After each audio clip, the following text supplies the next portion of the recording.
கிறிஸ்துவுக்குள் பிரியமானவர்களே, கர்த்தரும் இரட்சகருமாய் இயேசு கிறிஸ்துவின் ஈடு நீட் நாமத்தினாலே உங்கள் யாவருக்கும் என் அன்பின் வாழ்த்துக்களை தெரிவித்துக் கொள்கிறேன். தேவன் அருளிய அப்பம் பிரேயர் மினிஸ்டர் மூலியமாக உங்களோடு சந்திப்பதில் மிகுந்த மகிழ்ச்சியடைகிறேன். தினம்தோறும் இரவு நேரத்திலே பரிசுத்த வேதாந்தத்தில் நாம் ஒரு பகுதியை தியானித்து நம்முடைய குடும்ப பாதுகாப்பிற்காக நாம் ஜெபிக்கிறோம். தூங்கும் முன்பாக கேளுங்கள், கர்த்தர் உன் குடும்பத்தை ஆசீர்வதிப்பார். அப்போஸ்தலர் 21 அதிகாரம் 25 வசனத்திலே, விசுவாசிகளான புறஜாதியார் இப்படிப்பட்டவைகளை கை கொள்ளாமல் விக்கிரகங்களுக்கு படைத்ததற்கும் இரத்தத்திற்கும் நெருங்கொண்டு செத்ததற்கும் வேசித்தனத்திற்கும் விலகி இருக்க வேண்டும் என்று நாங்கள் தீர்மானம் பண்ணி அவர்களுக்கு எழுதி அனுப்பினோமே என்றார்கள். ஹல்லேலூயா. கிறிஸ்துவுக்குள் பிரியமானவர்களே, இன்னைக்குள்ள செய்தி என்ன அப்படின்னா, வேசித்தனத்திற்கும் விலகி இருக்க வேண்டும் என்று நாங்கள் தீர்மானம் பண்ணி அவர்களுக்கு எழுதி அனுப்பினோமே என்றான். வேசித்தனம் பண்ணும்போது ஒரு மனுஷனோட வாழ்க்கையில என்ன நடக்கு, அதை முதலாவது கர்த்தருடைய பிள்ளைகள் அறிந்து கொள்ளணும். வேசித்தனம் அப்படின்னு சொல்லி பார்க்கும்போது அதுல திருமணத்துக்கு முன்பாக பல காரியங்கள் உள்ள வந்துடும்.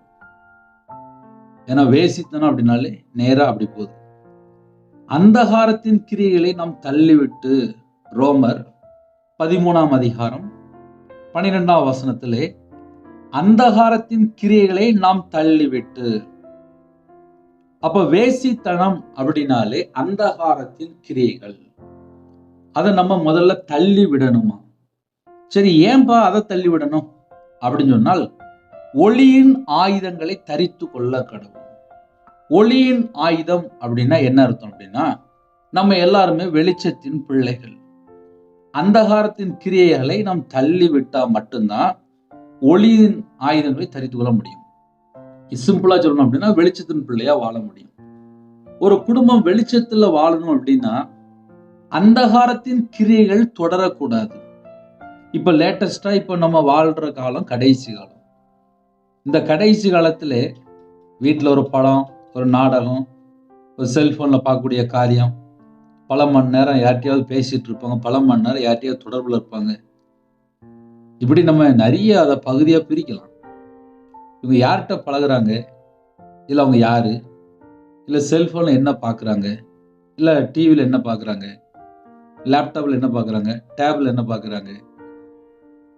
கர்த்தருக்கு பிரியமில்லாமல் என்னென்ன காரியம் இருக்கோ அது எல்லாமே அந்தகாரத்தின் கிரியைகள் தான். அதுல எந்த சந்தேகமும் கிடையாது.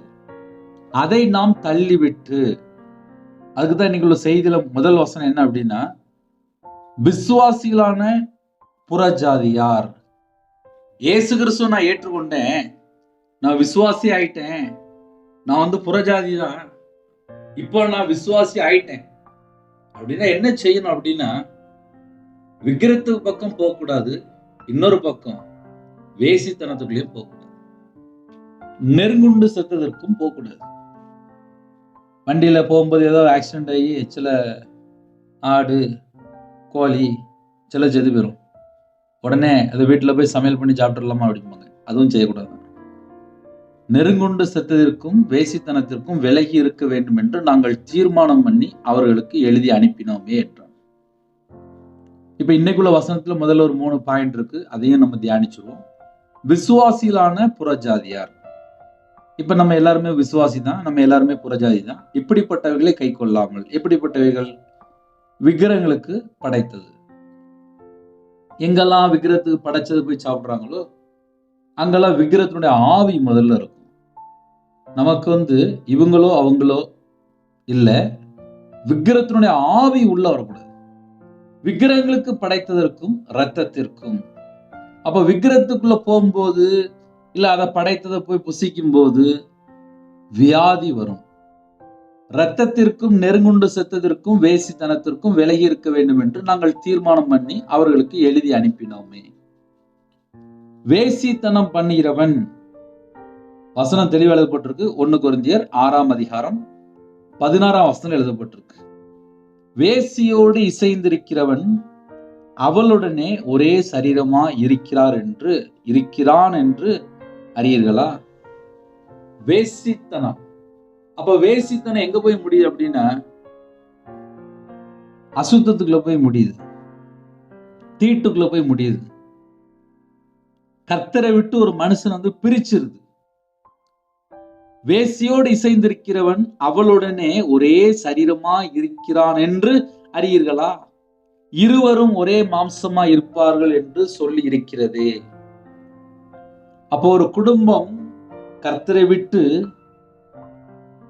திருமணம் முடியறதுக்கு முன்பாக பல தவறான தொடர்பு, அசுத்தமான காரியங்கள், அருவருப்பான காரியங்கள் சிக்கிக் கொள்ளும் போது அவங்களோட வாழ்க்கை தீட்டுப்பற்றும், தேவனோட ராஜ்யத்துக்குள்ளே பிரவேசிக்க முடியாது. இப்படிப்பட்டவர்கள் யாராவது ஒருவேளை இந்த செய்தி கேட்டால் தேவனுடைய சமூகத்துல போய் கண்ணீரோடு உபவாசத்தோடு இருந்து மனம் திரும்பி, இனிமேல் இப்படிப்பட்ட பாவம் என்னுடைய வாழ்க்கையில தொடரக்கூடாது, என்னை பரிசுத்தப்படுத்துங்க, என்னை பரிசுத்தப்படுத்தி மறுபடியும் என்னை ஆசீர்வதிங்கன்னு சொல்லி ஜெபிக்கணும்.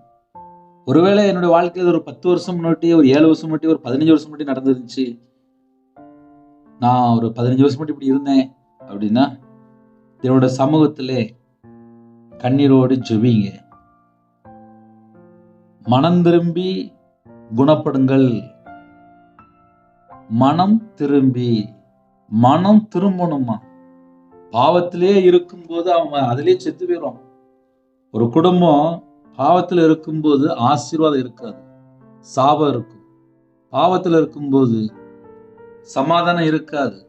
பாவத்தில் இருக்கும்போது அந்தகார இருளிலே கட்டப்பட்டிருப்பாங்க. இன்னைக்குள்ள செய்தி முக்கியமான செய்தி. அந்தகாரத்தின் கிரியைகளை நாம் தள்ளிவிட்டு ஒளியின் ஆயுதங்களை தரித்து கொள்ள கடவோம். அப்படின்னா என்ன அர்த்தம் அப்படின்னா, இந்த பூமியிலே களியாட்டு, வெறி, வேசித்தனம், காம விகாரம், வாக்குவாதம், பொறாமையும் உள்ளவர்களாய் நடவாமல் பகலிலே நடக்கிறவர்கள் போல சீராய் நடக்க கடவும். ரோமர் 13ஆம் அதிகாரம் 12 to 14 வரை வாசித்துட்டு இருக்கு. துரிச்சைகளுக்கு இடமாக உடலை பேணாமல் இருந்து கர்த்தராகிய இயேசு கிறிஸ்துவை தரித்து கொள்ளுங்கள். அப்ப கர்த்தராகிய இயேசு கிறிஸ்துவை ஒரு குடும்பம் தரித்து கொள்ளணும் அப்படின்னா, அந்தகாரத்தின் கிரியைகளை நாம்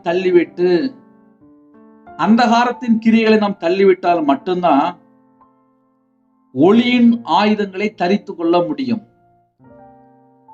அந்தகாரத்தின் கிரியை என்ன அப்படின்னா களியாட்டு.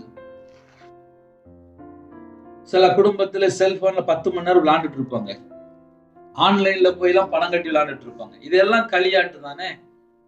வெறி, வேசித்தனம், காம விகாரம், வாக்குவாதம், பொறாமை உள்ளவர்களாய் நடவாமல். இன்னைக்கு ஒரு குடும்பம் எதுல சிக்கி கொள்ளுது அப்படின்னா, வேசித்தனத்துல போய் சிக்கி கொள்ளும் போது அவனோட வாழ்க்கை அந்தகார இருளே கட்டப்பட்ட நிலைமையில் இருப்பாங்க, அந்தகார கிரியையிலே கட்டப்பட்டிருப்பாங்க. அப்ப அதுல இருந்து ஒரு குடும்பம் வெளியில வரணும் அப்படின்னா அவங்க மனம் திரும்பினா மட்டும்தான் முடியும். ஓசியா 5ஆம் அதிகாரம் 4ஆம் வசனத்திலே அவர்கள் தங்கள் தேவனிடத்திற்கு திரும்புவதற்கு தங்கள் கிரியைகளை சீர்திருத்த மாட்டார்கள். வேசித்தன ஆவி அவர்கள் உள்ளத்தில் இருக்கிறது, கர்த்தரை அறியார்கள் என்று எழுதப்பட்டிருக்கு. அப்படின்னா என்ன அர்த்தம் அப்படின்னா, அவர்கள் தங்கள் தேவனிடத்திற்கு திரும்புவதற்கு தங்கள் கிரியைகளை சீர்திருத்த மாட்டார்கள். நான் செய்யற காரியம் தப்பு, நான் கர்த்தரை விட்டு தள்ளி போய் ஒரு பாவத்துல இருக்கேன் அப்படின்னு சொல்லி மனம் திரும்ப மாட்டாங்களாம். ஏன் மனம் திரும்பல அப்படின்னா ஆன்சர் உடனே எழுதப்பட்டிருக்கு. ஓசியா 5ஆம் அதிகாரம் 4ஆம் வசனம். வேசித்தன ஆவி அவர்கள் உள்ளத்தில் இருக்கிறது, கர்த்தரை அறியார்கள். ஏன் ஒரு குடும்பத்துல கர்த்தரை அறிந்து கொள்ளல அப்படின்னா, இருதயத்துக்குள்ள வேசித்தன ஆவி இருக்கு. ஓசியா 4ஆம் அதிகாரம் 11, 12 ஆகிய வசனங்களிலே வேசித்தனம் இருதயத்தை மயக்கும். ஒரு குடும்பத்திலே ஒரு வாலிப மகளோ இல்ல வாலிப மகனோ கர்த்தரை விட்டு தள்ளி போய் சோரம் போகும்போது, கெட்டு போகும்போது, தவறான கருத்தில் ஈடுபடும் போது, பாவ அடிமையில வாழும்போது, கர்த்தரை விட்டு தள்ளி போகும்போது அவனோட வாழ்க்கை எப்படி இருக்கும் அப்படின்னா, ஓசியா 4ஆம் அதிகாரம் 11, 12 ஆகிய வசனங்களிலே, வேசித்தனமும் திராட்சரசமும் மதுபானமும் இருதயத்தை மயக்கும். ஒரு மனுஷன் ஒரு பாவத்துல இருக்கிறான் அப்படின்னா இருதயத்தை மயக்கி வச்சிருக்கு அப்படின்னு சொல்லி எழுதப்பட்டிருக்கு. என் ஜனங்கள் கட்டையினிடத்தில் ஆலோசனை கேட்கிறார்கள், அவருடைய கோல் அவர்களுக்கு செய்தி அறிவிக்கும் என்று இருக்கிறார்கள். வேசித்தன ஆவி அவர்களை வழிதப்ப தெரிய பண்ணிட்டு, அவர்கள் தங்கள் தேவனுக்கு கீழ்ப்பட்டிராமல் சோர மார்க்கம் போனார்கள் என்று எழுதப்பட்டிருக்கு. வேசித்தன ஆவி ஒரு மனுஷனுடைய வாழ்க்கையில் இருக்குமானால் அவர்களை வழிதப்ப தெரிய பண்ணிட்டு, இன்னைக்கு ஏன் ஒரு குடும்பத்துல ஏன் வழிதப்ப தெரிய பண்ணிட்டு அப்படின்னா, ஏன் விபச்சாரத்துல போய் சிக்கி கொண்டாங்க, ஏன் வேசியில போய் சிக்கி கொள்றாங்க அப்படின்னா, வேசித்தன ஆவி அவர்களை வழிதப்பி தெரிய பண்ணிட்டு. இதுக்கு காரணம் என்ன அப்படின்னா, அவங்க தேவனுக்கு கீழ்ப்பட்டிராமல். ஒரு மனுஷன் தேவனுக்கு கீழ்ப்படியல அப்படின்னாலே ஆட்டோமேட்டிக்கா சோர மார்க்கம் போயிருவான், வழி தப்பி போயிருவான், கெட்டு போயிருவான், அப்புறம் காணாம போயிருவான், அழிஞ்சு அப்புறம் வம்பா போய் அப்புறம் நாசமா போய் எல்லாம் உள்ள வந்துடும். இதெல்லாம் என்ன காரியம் அப்படின்னா, கர்த்தரை விட்டு தள்ளி போகும்போது அவனோட வாழ்க்கை ஆபத்தா மாறிடும். ஒருவேளை இரவு நேரத்திலே நம்முடைய வாழ்க்கையில நம்ம பல சூழ்நிலை இரவு நேரத்துல கர்த்தருடைய பிள்ளைகள் இணைந்திருப்பீங்க. எத்தனையோ குடும்பத்திலே நிம்மதி இல்லாமல் நைட் நேரத்துல புலம்பிக் கொண்டு பல பிரச்சனைக்கு நடுவுல, ஆனா என் வாழ்க்கையில் நிம்மதி இல்லையனே, ஒரே ஒரு காரியத்தை மட்டும் யோசிக்கணும். இஸ்ரவேல் ஜனங்கள் பாலாக், பிழையாம், பழைய ஏற்பாட்டில் எழுதப்பட்டிருக்கு, அழகா எழுதப்பட்டிருக்கு. என்னாகும் 25:1-3 ஆகிய வசனம் எழுதப்பட்டிருக்கு. இஸ்ரவேல் சித்தீமிலே தங்கியிருக்கையில் ஜனங்கள் மோவாபின் குமார்த்தியரோடு வேசித்தனம் பண்ண தொடங்கினார்கள். இஸ்ரவேல் ஜனங்கள் என்ன பண்ணாங்க அப்படின்னா, மோவாபின் குமார்த்தியரோடு வேசித்தனம் பண்ண தொடங்கினார்கள். அதனால என்னாச்சு அப்படின்னா, கர்த்தருடைய கோபம் அவர்கள் மேல வந்தது. என்னாகும் 25ஆம் அதிகாரம் 8, 9 ஆகிய வசனங்களிலே அந்த வாதையால் செத்தவர்கள் 24,000 பேர் என்று எழுதப்பட்டு.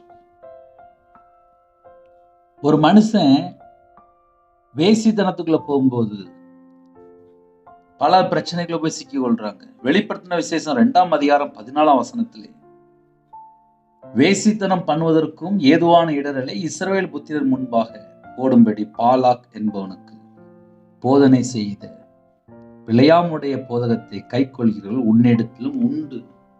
இது இன்னைக்கு தேதியிலையும் அந்த பிரச்சனைகள் இருக்கு. இது எப்படிப்பட்ட பிரச்சனை அப்படின்னா, வேசித்தனம் பண்ணுவதற்கும், வேசித்தனம் பண்ணியாச்சுன்னா சரி அப்படி சொல்லி, இப்ப அப்படிப்பட்ட போதனை, பாலாக் என்பவனுக்கு போதனை செய்த பிழையாமுடைய போதகத்தை கை கொள்கிறவர்கள் உன்னிடத்தில் உண்டு. இப்ப அப்படிப்பட்ட ஜனங்களும் இருக்கிறாங்க. வேசித்தனம் தானே, சரி பரவாயில்ல, அந்த அளவுக்கு துணிகரமா துன்மார்க்கமா போதிக்கிற, அப்படிதான் போட்டிருக்கு. வேசித்தனம் பண்ணுவதற்கும் ஏதுவான இடரலை இஸ்ரவேல் புத்திரர் முன்பாக போடும்படி பாலாக் என்பவனுக்கு போதனை செய்த பிழையாமுடைய போதகத்தை கை கொள்கிறவர்கள். அப்ப இப்படிப்பட்ட போதனை இந்த கடைசி காலத்திலையும் இருக்கும். இதனால என்ன ஆகும் அப்படின்னா, ஜனங்கள் வாதையினாலே செத்து போவார்கள். ஒரு குடும்பத்திலே அடிக்கடி மரணம் வருதா, என்ன நடக்கு? வீட்டுக்குள்ள சமாதானம் இல்லையா, என்ன நடக்கு? 2 ராஜாக்கள் 9ஆம் அதிகாரம் 22ஆம் வசனத்திலே, எசபேல் வேசித்தனம் என்று எழுதப்பட்டிருக்கு. அப்படி இருக்கும்போது சமாதானம் இருக்காது. ஒரு குடும்பத்துல ஏன் சமாதானம் இல்லை அப்படின்னா, அங்க வேசித்தனம் இருக்கும்போது சமாதானம் இருக்காது. எந்தெந்த வீட்டுக்குள்ளெல்லாம் வேசித்தனம் இருக்கோ அங்க சமாதானம் இருக்காது.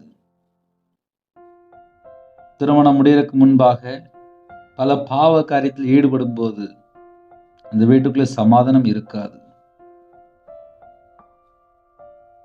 எரேமியா 3ஆம் அதிகாரம் 2, 3 ஆகிய வசனங்கள், உன் அக்கிரமங்களாலும் தேசத்தை தீட்டுப்படுத்தினாய் என்று எழுதப்பட்டிருக்கு. உன் அக்கிரமங்களினாலும் அது நிமித்தம் மழை வருஷாமலும் பின்மாறி இல்லாமலும் போயிற்று. ஒரு தேசத்திலே மழையே இல்லாம போயிட்டான்.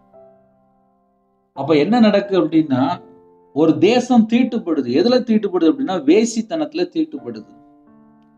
உன் வேசித்தலங்களாலும் உன் அக்கிரமங்களாலும் தேசத்தை தீட்டுப்படுத்தினா என்று எழுதப்பட்டிருக்கு. இந்த கடைசி காலம் கர்த்தரை விட்டு தள்ளி போறதுக்கு தேசத்துக்குள்ளே நிறைய பாவங்கள் பெரிய இருக்கு. நிறைய பாவங்கள் பெரிய இருக்கு.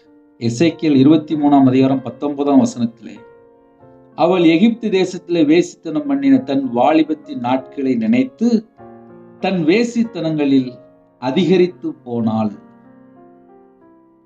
அவள் எகிப்து தேசத்திலே வேசித்தனம் பண்ணின தன் வாலிபத்தின் நாட்களை நினைத்து தன் வேசித்தனங்களில் அதிகரித்து போனாள். சில குடும்பத்திலே ஏதோ ஒரு காரியத்தில் அறியாமல் நடந்திருக்கும். அதை நினைத்து, அந்த நாட்களை நினைத்து, அந்த வாலிபத்தின் நாட்களை நினைத்து தன் வேசித்தனங்களில் அதிகரித்து போனாள் என்று எழுதப்பட்டிருக்கு. ஒரு குடும்பம் ரட்சிக்கப்பட்டதுக்கு அப்புறம், இயேசுவை சொந்த இரட்சகராய் ஏற்றுக்கொண்ட பின்பாக பரிசுத்தமா வாழ வேண்டும் என்று வேதம் அழைக்கிறது. இன்னைக்கு உள்ள செய்தி என்னன்னு அப்படின்னா, வேசித்தனம் இருக்கிற இடத்துல வாதம் இருக்கும். வேசித்தனம் இருக்கிற இடத்துல சமாதானம் இருக்காது. வேசித்தனம் எங்கெல்லாம் இருக்கோ அந்த தேசத்தை தீட்டுப்படுத்தும். வேசித்தனம் எங்கெல்லாம் இருக்கோ அங்க மழை இருக்காது. வேசித்தனம் எங்கெல்லாம் இருக்கோ அது இன்னும் அதிகமாயிட்டே இருக்கும். இதெல்லாம் ஏன் நடக்கு அப்படின்னா, எசேக்கியேல் 16:15 நீயோ வென்றால் உன் அழகை நம்பி உன் கீர்த்தியினால் சோரமார்க்கமாய் நடந்து வழிபோக்கரில் உனக்கு நேரிட்ட யாவரோடு வேசித்தனம் பண்ணி, நீயோ வென்றால் உன் அழகை நம்பி. சில குடும்பத்திலே அழகை நம்பி, நீயோ வென்றால் உன் அழகை நம்பி, எங்கெல்லாம் அழகை நம்பி அந்த இடத்துக்குள்ளே சில ஆவிகள் கிரியை செய்து. எசேக்கியேல் 23ஆம் அதிகாரம் 3ஆம் வசனத்திலே, அவர்கள் எகிப்திலே வேசித்தனம் பண்ணினார்கள், தங்கள் இளம் பிராயத்திலே வேசித்தனம் பண்ணினார்கள், அங்கே அவருடைய ஸ்தானங்கள் எல்லாம் தீட்டுப்பட்டு. கர்த்தருடைய பிள்ளைகள் ஆசீர்வாதத்தை பெற்றுக்கொள்ளணும் அப்படின்னா, பரிசுத்தமா வாழ்ந்தால் ஆசீர்வாதம். கர்த்தரை விட்டு தள்ளி போன காரியங்கள் ஏதாவது இருக்கா என்பதை இரவு நேரத்திலே யோசித்து பார்த்து மனம் திரும்ப வேண்டும். வெளிப்படுத்தின விசேஷம் 17ஆம் அதிகாரம் 4 முதல் 6 ஆகிய வசனங்களிலே இந்த ஸ்திரீயை குறித்து எழுதப்பட்டிருக்கு.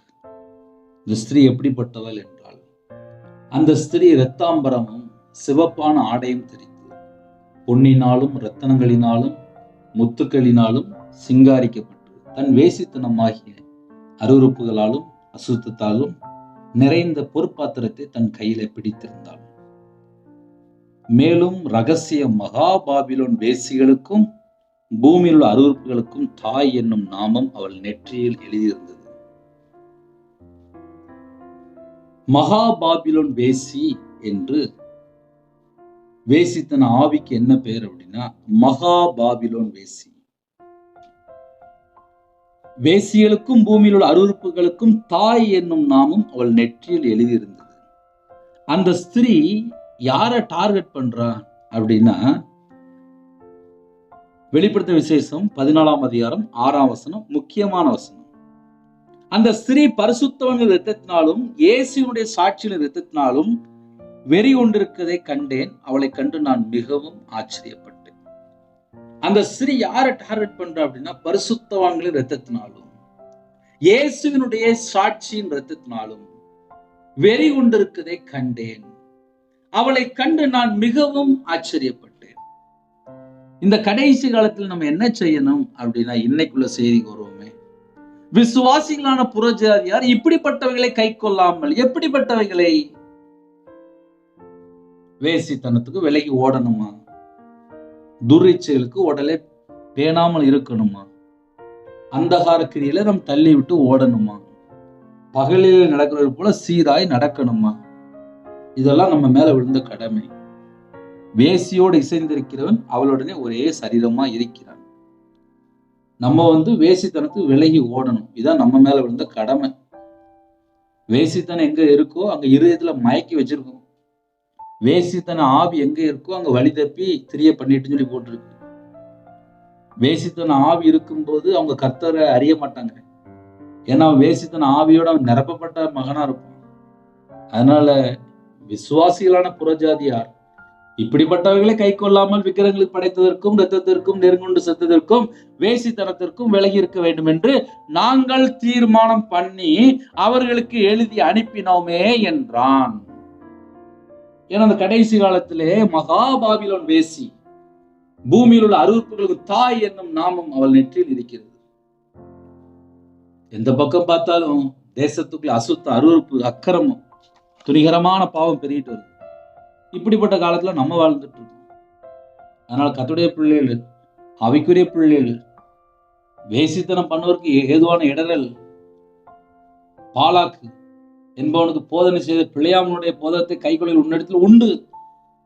இஷ்டம் போல வாழலாம், எப்படி வாழ்ந்தாலும் ஒன்றும் பிரச்சனை இல்லை அப்படி சொல்லி போதிக்கிற கடைசி காலத்துல கள்ள ஊழியர்கள் உண்டு. அதனால என்ன நடக்கும் அப்படின்னா, வாதையினால் செத்து போனவர்கள் 24,000 பேர். வேசித்தன ஆவி எங்க இருக்கோ அங்க சமாதானம் இருக்காது. ஒரு தேசத்துக்குள்ள வேசித்தனம் இருக்கும்போது, தேசத்தை தீட்டுப்படுத்தும் போது மழை இருக்காது. இது எதனால நடக்கும் அப்படின்னா, நீ உன் அழகை நம்பி இளம் பிரியாதத்திலே வேசித்தனம் பண்ணினார்கள். தன் வாலிபத்தின் நாட்களை நினைத்து தன் வேசித்தனங்களை அதிகரித்து போனார்கள். இதெல்லாம் அந்த கடைசி காலத்தில் நடக்கக்கூடிய காரியங்கள் எல்லாம் மொத்தமா பேசியிருக்கோம். நைட் நேரத்துல சின்ன ஜோமணி முடிக்க போறேன். இருக்கிற இடத்துல கண்களை மூடுங்க, கண்களை மூடி நாம் ஜெபம் செய்வோம். அன்பின் கர்த்தாவே நன்றியோடு துதிக்கிறோம், சுதிக்கிறோம். கர்த்தருடைய கரத்துல எங்களை அர்ப்பணிக்கிறோம். இணைந்திருக்கிற குடும்பத்தை கர்த்தர் ஆசீர்வதிங்க. யாரெல்லாம் இணைந்திருக்காங்களோ நாங்க தேவனுக்கு பிரியமானபடி வாழ வேண்டும். விசுவாசிகளான புறஜாதியார் இப்படிப்பட்டவர்களை கை கொள்ளாமல் வேசித்தனத்திற்கு விலகி இருக்க வேண்டும் என்று நாங்கள் தீர்மானம் பண்ணி அவர்களுக்கு எழுதி அனுப்பினோமே. கர்த்தருடைய வார்த்தைக்கு யாரெல்லாம் செவி கொடுத்து மனம் திரும்பி வாழ்றாங்களோ அந்த குடும்பத்தை ஆசீர்வதிங்க. வேசித்தனம் இராதபடிக்கு அவனவன் தன் தன் சொந்த மனைவியையும் அவள் தன் சொந்த புருஷனையும் உடையவர்களாய் இருக்க வேண்டும் என்று அப்பா வேதம் தெளிவு எழுதப்பட்டிருக்கு. எங்களோட வாழ்க்கையிலே குடும்பமாக சந்தோஷமா மன மகிழ்ச்சியோடு இருக்க கிருபை செய்யுங்க. இந்த நாள் முழுவதும் பாதுகாத்து கிருபைக்காக நன்றி. இரவு நேரத்திலே இணைந்துகிற குடும்பங்கள் கர்த்தர் ஆசீர்வதிக்கணும். சமாதானத்தின் தேவன் கூட இருக்கணும். எல்லா தேச ஜனங்களையும் நம்முடைய ஜூன்ல பண்ணிக்கிறோம். இரவு நேரத்திலே ஹாஸ்பிட்டல்ல பலவீனத்தோடு படுத்த படுக்கையில் யாரெல்லாம் இருக்கிறாங்களோ கர்த்தர் ஒவ்வொரு குடும்பத்தையும் தொட்டு சுகமாக்கித்தாங்க. எல்லா பலவீனத்திலும் நீக்கி சுகமாக்கித்தாங்க. தேவன் அவர்களை அப்ப மினிசன் நம்முடைய பாதவில் அர்ப்பணிக்கிறோம். அப்புரோஜனமான ஊழியக்காரப்பா இணைந்திருக்கிற குடும்பங்கள் ஜீவ புஸ்தகத்தில் எழுதப்படணும். தீட்டான காரியம், அருவருப்பான காரியம், பொய்யான காரியம் எது இருந்தாலும் அப்பா ஆட்டுக்குட்டியான ஜீவ புஸ்தகத்தில் எழுத முடியாதுப்பா. என்னோட வாழ்க்கையில என்னெல்லாம் குறை இருக்கோ, என்னெல்லாம் பாவம் இருக்கோ எல்லாவற்றையும் மன்னித்து உங்களோட ரத்தத்தினால கழுவி சுத்திகரிங்க. நாங்கள் மனம் திரும்பி சிறு பிள்ளையை போல மாறணும். எங்களுக்கு அந்த கிருபை தாங்க. நித்திய ஜோன்ல வருது எங்களுக்கு கிருபை தாங்க. எல்லாரையும் கர்த்தர் வேலை அடங்கி இரவு நேரத்திலே நைட் ஷிப்ட்ல இருக்காங்க, நைட் டிரைவிங்ல இருக்காங்க. கர்த்தருடைய கரம் பிள்ளைகளோட கூட விட்டும் தேவையில்லாம எந்த ஒரு இடத்துல சிக்கிகளோட கர்த்தர் வேலை அடங்க. சமாதானத்தின் தேவன் கூட இருங்க. கடலிலே கஷ்டப்படுகிற குடும்பத்தை கர்த்தர் மறுபடியுமாக மீட்டு எடுத்து ஆசீர்வதிங்க. கர்ப்பத்தினிய ஜீவினம் கர்த்தர் மனம் இறங்குங்க. நாசமா இருக்காங்க கர்த்தர் ஆசீர்வதிங்க. டெலிவரி போறாங்க கர்த்தர் கூட இருங்க. நார்மல் டெலிவரி ஆகித்தாங்க. திருமண தேவைக்காக யாரெல்லாம் ஜெபிக்கிறாங்களோ எல்லா தடையிலும் நீக்கி ரட்சிக்கப்பட்ட குடும்பமா தாங்க. பண ஆசை, பொருள் ஆசை, நகை ஆசை இல்லாத குடும்பமா தாங்க. எல்லா குடும்பத்துக்கும் கர்த்தர் வேலை அடைங்க. இரவு நேரத்திலே தேவையில்லா எந்த ஒரு காலத்துல அடிமையில போய் சிக்கிகளோட கர்த்தர் வேலை அடைங்க. ஒவ்வொரு குடும்பத்தையும் மீட்டெடுங்க. உங்க நாம் மேம்படட்டும். இயேசு கிறிஸ்து பிதாவே ஆமென். தேவனுக்கு மேம்பட்டதாக கர்த்தர் உங்களை உங்கள் குடும்பத்தின் சகல காரியத்தையும் சம்பூர்ணமா திருப்தியாக கர்த்தர் கூட ஆசீர்வதிப்பாராக. ஆமென். கர்த்தராகிய இயேசு கிருபையும் பிதாவாகிய அன்பும் பரிசுத்தரோட ஐக்கியம் இப்பொழுதும் எப்பொழுது சதா காலங்களில் நம்ம கொடுப்பதாக. ஆமென். கிறிஸ்து பிரியமானவர்களே, தனி ஜெபம் பண்ணுங்க, குடும்ப ஜெபம் பண்ணுங்க, இணைந்திருங்க. ஆவிக்குரிய வாழ்க்கையிலே உங்களுக்கு பிரயோஜனமா இருந்துச்சுன்னா தொடர்ந்து கேளுங்க. God bless you. ஜெபிக்க விரும்பினால் 9363064181 நம்பர் உண்டால் உங்களுக்காக ஜெபிப்போம். God bless you. அதிக அளவில் ஜெபிக்கிறோம், அதையும் தொடர்ந்து கேளுங்கள்.